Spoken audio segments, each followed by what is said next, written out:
तो मेरा नाम अनुराग सैनी है। मैं लेह टू मनाली की अपनी जर्नी शुरू करने वाला हूँ। ये रन हम कर रहे हैं अपने भारत के वीर स्कीम के लिए।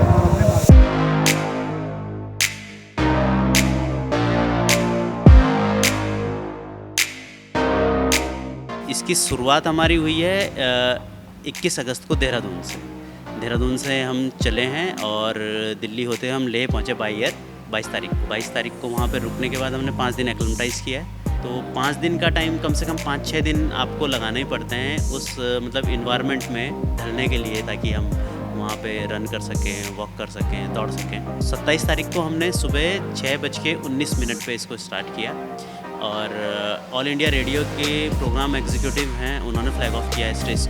बीच में पूरा हाइड्रेशन हमारे पास था और जितनी भी रिक्वायरमेंट थी, हमारा टेंट हो गया, जैसे स्लीपिंग बैग्स हो गए, ये सब हमारे पास अवेलेबल थे। 27 अगस्त को हम लोग लेह से चले और हम रम से होते हुए तांगलंगला जो टॉप है उसके बेस पे पहुँचे। अगले दिन फिर हमने जहाँ पे फिनिश किया था वहीं से हमने स्टार्ट किया। तो 3:30 बजे हमने स्टार्ट करा। उसके बाद थोड़ी देर बाद से ही ये है कि इनको ऑक्सीजन का इशू होने लगा है कि ऑक्सीजन कम है, चल नहीं पा रहे हैं। पहले दिन की जर्नी हमने लेह से शुरू करके रमसे से थोड़ा 6 किलोमीटर आगे तक ख़त्म किया, तो उसमें हमने टोटल 85 किलोमीटर किया। सेकंड फिर हमने रमसे से 6 किलोमीटर आगे से शुरू करके तंगला पास को पार किया और पैंग से 28 किलोमीटर पहले हमने अपनी जर्नी ख़त्म करी। तो दूसरे दिन हमने 58 किलोमीटर किया। दूसरे दिन का जो जर्नी था वो हमारा प्लान था पांग तक जाने का। तो पांग हम क्यों नहीं पहुंच पाए, क्योंकि 7 बजे के 6 बजे से ही बहुत तेज़ हवाएं चलने लग गई थी। तो हमने कहा चलो हवा तो कोई बात नहीं, हम क्रॉस कर लेंगे। लेकिन 7:15 बजे के आसपास अब लगा कि इन हवाओं के साथ आगे चलना मुश्किल है और हमने अपनी जर्नी 28 किलोमीटर पहले ही स्टॉप कर दी। तो 28 बारिश बर्फ़ भी पड़ने लगा था। हाँ, बर्फ़ मेन क्या रहा था कि वहाँ पे बर्फ़ पड़ने लगे थे। ये है कल रात की बर्फ़ जिसने हमें रोका और थोड़ा सा मैं भी इनके साथ भाग लेता हूँ।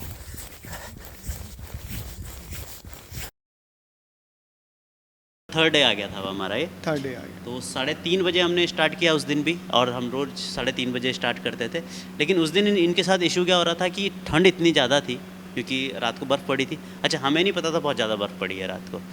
तो हम तो सुबह 3:30 बजे बिल्कुल अंधेरा था उसमें चलने लगे, तो इनको बहुत ज़्यादा दिक्कत हो रही थी, बहुत ठंड हो रही थी, बिल्कुल चल नहीं पा रहे थे। वो जब थोड़ा थोड़ा उजाला हुआ तब आसपास के पहाड़ों पे देखा कि ये पूरी बर्फ़ पड़ी है और ये कल रात को ही बर्फ़ पड़ी है। तो तब समझ में आया कि मतलब ये चल क्यों नहीं पा रहे हैं। मतलब उस टाइम -5 डिग्री पहुंच गया था टेम्परेचर, और -5 डिग्री में मतलब एक दिन आप पिछले दिन आप 22-25-30 डिग्री की धूप में दौड़ रहे थे और अगले दिन सुबह ही अब -5 डिग्री में, तो टेम्परेचर वेरिएशन बहुत ज़्यादा थी।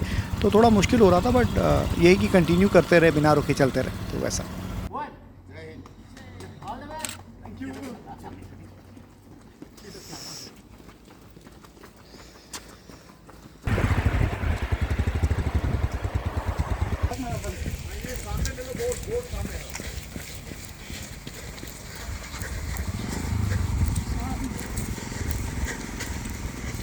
गोप्रो तो मजा आता है। चलो मैं सामान लेके आता हूँ। जो मेन ऑब्जेक्टिव है रन का, वो Guinness book of world record नहीं था। मेन ऑब्जेक्टिव था हमें भारत के वीर के लिए जो स्कीम है इसकी अवेयरनेस के लिए और फंड रेज करने के लिए हमने ये रन शुरू करा था, तो वो पूरा करना ज़रूरी था। तो हमारा जो ध्यान था शुरू से लेके इसको पूरा करने के ऊपर था।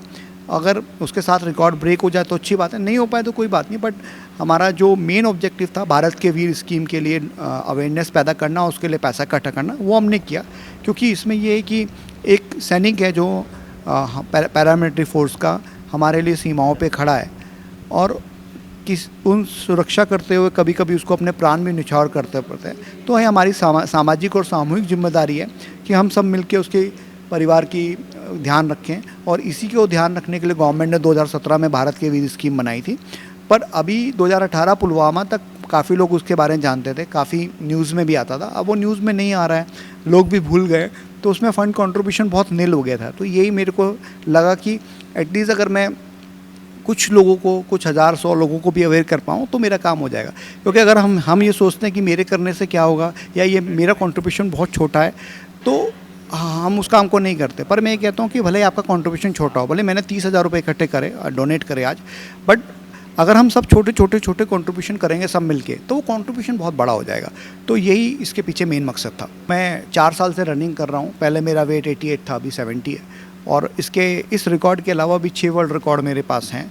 तो जैसे मैंने 30 दिन का 30 मैराथन किया है, 24 घंटा ट्रेडमिल पे 175 किलोमीटर किया है और 12 घंटे ट्रेडमिल पे 106 किलोमीटर किया है, 200 दिन तक 200 हाफ मैराथन करी। तो इस तरह के रिकॉर्ड्स मैंने पहले भी बनाए। तो बॉडी ट्रेंड था मेरा पहले से।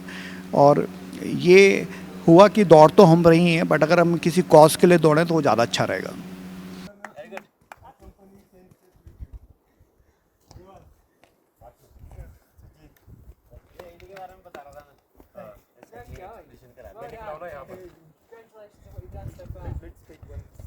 Okay. Just come, continue. Yeah. 1, 2, 3. Come, Peter. Come, Peter. We need to let him run. ये एक बहुत ज़रूरी है कि जितना भी हम फिज़िकल एक्टिविटी करेंगे उतना हम अपने शरीर को और अपने मन को स्ट्रांग बनाएंगे। क्योंकि आजकल आप देख रहे हैं कि एक डिप्रेशन बहुत कॉमन वर्ड हो गया है। आप ये देखिए जितने भी लोग फिज़िकल एक्टिविटी करते हैं उनमें डिप्रेशन नहीं होता है। तो हमें जब हम कोई फिज़िकल एक्टिविटी करते हैं तो माइंड को भी स्ट्रांग बनाता है। मतलब इस तरह से आप आज की डेट में, जैसे अभी मैं यहाँ बैठा हूँ और 15 मिनट बाद मुझे कोई बोले कि चलो जोशीमठ चलना है, ऑफिस की मीटिंग है, तो मैं मुंह से ना नहीं निकलेगा क्योंकि मैं उस मोड में पहुँच चुका हूँ। बट अगर कोई दूसरा आदमी होगा जो फिज़िकली एक्टिव नहीं है, वो आलस करेगा, वो कहेगा छोड़ो यार बाद में करेंगे, कल करेंगे, परसों करेंगे। तो जब आप फिज़िकली एक्टिव रहते हैं, आपकी बॉडी और माइंड दोनों एक्टिव रहते हैं, तो उससे क्या होता है कि आपका जो काम है, जो आप रूटीन में काम कर रहे हैं, वो भी आसान हो जाता है। कोई पर्सन अगर फिज़िकल एक्टिविटी करता है तो वो केवल उसी के लिए नहीं होती है, वो उसकी फैमिली में भी इफ़ेक्ट करती है और पूरे समाज में भी इफ़ेक्ट करती है। अब देखिए कैसे, जो बच्चा आपका फ़िज़िकल एक्टिविटी में इन्वॉल्व होगा ना, वो ड्रग्स की तरफ नहीं जाएगा। वो और कोई भी आप देखेंगे जो स्पोर्ट्स पर्सन है वो ये ड्रग्स की तरफ बहुत कम वो लोग जाते हैं। तो एक बहुत बड़ा ये प्रॉब्लम है। तो और ड्रग्स का जैसे प्रॉब्लम है ना, वो केवल एक पर्सनल वो नहीं है, इशू नहीं है। वो अभी जैसे जो बंदा ड्रग्स ले रहा है उसको तो फ़र्क पड़ता ही है, उसकी फैमिली को, उसके फ्रेंड को और उसकी पूरी सोसाइटी को उस पर बहुत मतलब काफ़ी इम्पैक्ट पड़ता है। तो फिज़िकल एक्टिविटी रहेगी तो सबसे पहले ये ड्रग्स से दूर रहेगा। आजकल क्या है कि हम लोग चलने को लेके उतना इम्पोर्टेंस नहीं देते, बट अगर हम अपने रूटीन में से 1-1.5 घंटा 2 घंटा निकालें और थोड़ा पैदल चलें, दौड़ें, तो हमारा जो कंट्री है वो प्रोग्रेस होगा। क्योंकि हमारे हेल्थ इंफ्रा पे जितना कम हम बीमार पड़ेंगे उतना हमारा हेल्थ इंफ्रा पे लोड कम आएगा। और जो भी देश प्रोग्रेस करते हैं वहाँ का हेल्थ जो है हेल्थ अच्छा रहता है। अभी इंडिया का हेल्थ उतना अच्छा नहीं है, हमने कोविड में भी देखा और वैसे भी देखा, इतनी सारी लोग प्रॉब्लम्स रहते हैं, बीमार रहते हैं। तो अगर हम अपनी हेल्थ पे थोड़ा सा ध्यान रखेंगे तो कंट्री की प्रोग्रेस बहुत अच्छी होगी। तो यही मेरा एक मैसेज है। चलो चलो चलो वीर तुम बड़े चलो।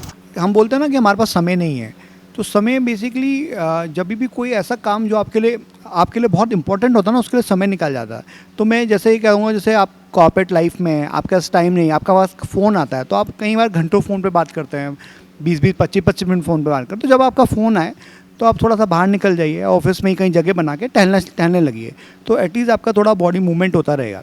प्लस जब भी आप खाना खाते हैं, दोपहर का खाते हैं और शाम का खाना खाते हैं, तो लंच टाइम जैसे 2 से 3 का है, तो ऐसा नहीं कि आप 1 घंटे का लंच करेंगे। आप 10-15-20 मिनट में लंच करके और काम को थोड़ा सा आप साइड में रख के आप 15-20 मिनट वॉक करिए, 25 मिनट वॉक करिए।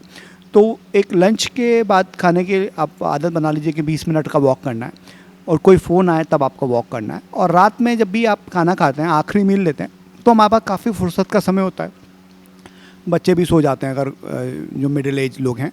तो उस टाइम आप अपने स्पाउस के साथ या अकेले जैसे भी आपको लगे, तो आप 15-20 मिनट आधे घंटे का वॉक कर सकते हैं। तो अगर आप एक साथ 1 घंटा नहीं निकाल पा रहे हैं और आप 20-20 मिनट करके 3 बार दिन में निकालेंगे तो 1 घंटा बन जाता है। तो अगर इतना भी आप अपने रूटीन में ले आएंगे और इस काम को रेगुलरली करते रहेंगे, तो आपकी हेल्थ आप देखेंगे, आप बॉडी चेकअप करा के देखेंगे तो 4-5 महीने में काफ़ी फ़र्क आएगा। तो क्या होता है कि हम बहुत बड़े चेंज करने की कोशिश करते हैं कि कल से मैं सुबह 5 बजे उठूँगा, कल से मैं 4 बजे उठूँगा, वो कभी हो नहीं पाता। तो वो कोशिश मत करिए अगर आप नहीं कर पा रहे हैं। आप अपने रूटीन में से देखिए कि मैं कहाँ समय निकाल सकता हूँ, कि ये मेरे अगले 24 घंटे हैं, इसमें से मैं आधा 1 घंटा अपने लिए कैसे निकालूँ, और इकट्ठा भी नहीं निकाल पाता हूँ तो 20-20, 25-25 मिनट करके निकालूँ। तो अगर उतना भी आप कर लेंगे तो आप उसका बहुत बहुत इम्पैक्ट आएगा। देहरादून में अभी साइकिलिंग का बहुत अच्छा कल्चर हो गया है यहाँ पे, और रनिंग का काफ़ी अच्छा हो गया है। तो इसी क्रम में सारमंग एडवेंचर टूर्स कुछ अपनी एक्टिविटीज़ लेके आते हैं हम लोग। तो अभी हम एक अक्टूबर में हमारा वो आ रहा, फुल मैराथन आ रहा है इंटरनेशनल लेवल का। उसमें यह है कि इंटरनेशनली लोग पार्टिसिपेट करते हैं, ऑल ओवर इंडिया से लोग आते हैं। एम्स सर्टिफाइड है वो। एंड उस इवेंट में पार्टिसिपेट करने का बेनिफिट ये है कि आप किसी भी इंटरनेशनल मैराथन के लिए एलिजिबल हो जाते हैं अगर आप इसमें पार्टिसिपेट करते हैं, आपके पास वो सर्टिफिकेट है। एंड जैसे बॉस्टन वगैरह है तो उसमें क्या होता है कि आपको एक पर्टिकुलर टाइम, आपकी एज के अकॉर्डिंग आपको एक टाइम होता है, उस टाइम में अगर आप फुल मैराथन करते हैं तो आप एलिजिबल रहते हैं बॉस्टन में दौड़ने के लिए। तो ये सर्टिफिकेट वो एलिजिबिलिटी प्रोवाइड करता है आपको।